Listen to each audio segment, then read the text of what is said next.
पृष्ठ। वाचक लियो और माया दादाजी के धूल भरे अटारी में कुछ ढूंढ रहे थे। तभी माया ने एक पुरानी चमड़े की किताब निकाली। ये देखो। लियो ने किताब धीरे से खोली। उसमें से एक मोड़ा हुआ नक्शा निकल आया।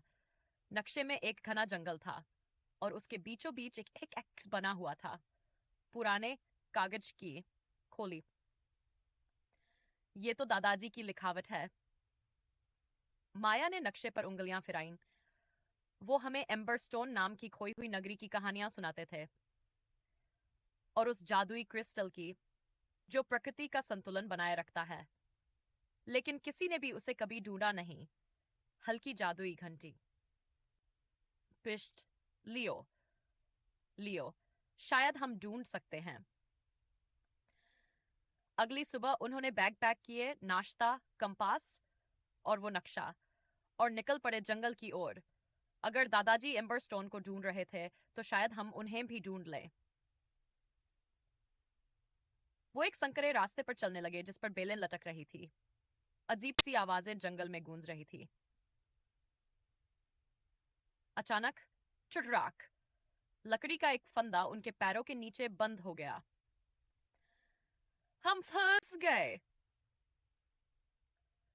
पेड़ों के पीछे से एक परछाई निकली। एक लंबा आदमी जिसके चेहरे पर गहरा निशान था और आंखें ठंडी, सख्त। तुम्हें यहां नहीं होना चाहिए। वो क्रिस्टल मेरा है। लियो ने जल्दी से अपनी पॉकेट नाइफ निकाली और रस्सियां काट दी। भागो। ने तेज कदमों की आवाज। वाइफ। वो पेड़ों के बीच से भागते चले गए, हंफते हुए। माया। वो आदमी कौन था? लियो, पता नहीं, पर हमें एम्बरस्टोन उससे पहले ढूंढना होगा। वाचर। वाचर सचर। नक्शे को देखते देखते वो और गहराई में पहुंचे। माया, देखो। वो एक प्राचीन पत्थर की ओर इशारा कर रही थी जिस पर वही चिन्ह बने थे जो नक्शे पर थे। ये एक संकेत है। वाचर। उसने काई हटाई और पत्थर को धक्का दिया। एक गुप्त सुरंग खुल गई। वाक। वो सुरंग में घुस गए। वो एक विशाल गुफा में खुलती थी जहां अजीब जानवरों की पत्थर की मूर्तियां थीं। बीचों बीच एक विशाल पत्थर का दरवाजा था। उस पर बना क्रिस्टल हल्का हल्का चमक रहा था। पृष्ठ। यहाँ एक पैटर्न है। लियो ने चिन्हों को छुआ। उन्होंने सही क्रम में पत्थर दबाए। धड़ाम। दरवाजा खुलने लगा। उसके पीछे एक लंबी घूमती सीढ़ी नीचे जा रही थी। पृष्ठ। वाचक। वो धीरे धीरे सीढ़ियां उतरते गए। नीचे एक चमकता हुआ कक्ष था जिसकी दीवारें क्रिस्टल से बनी थी। बीच में एक नीला चमकता क्रिस्टल हवा में तैर रहा था। यही है। लियो धीरे से क्रिस्टल की ओर बढ़ा, लेकिन तभी वो आदमी दरवाजे पर फिरा खड़ा हुआ। मैंने कहा था, वो मेरा है। वो लियो को धक्का देकर जमीन पर गिरा देता है। माया ने क्रिस्टल को थाम लिया। एक तेज चमक निकली। धड़ाम। वो आदमी पीछे जा गिरा। गुफा कांपने लगी। मूर्तियों की आंखें चमक उठी और वो हिलने लगी।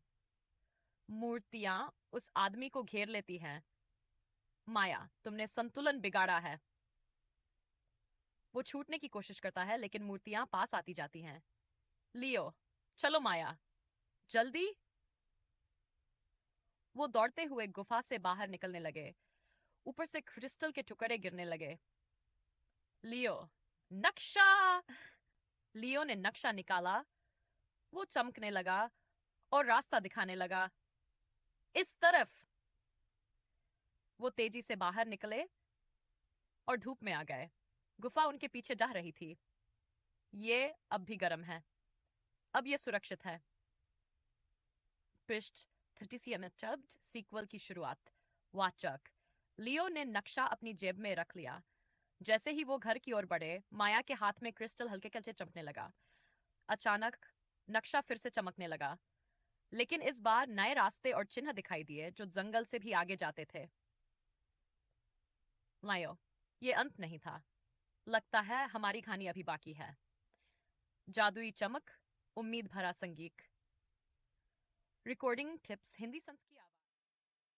शीर्षक पढ़ें।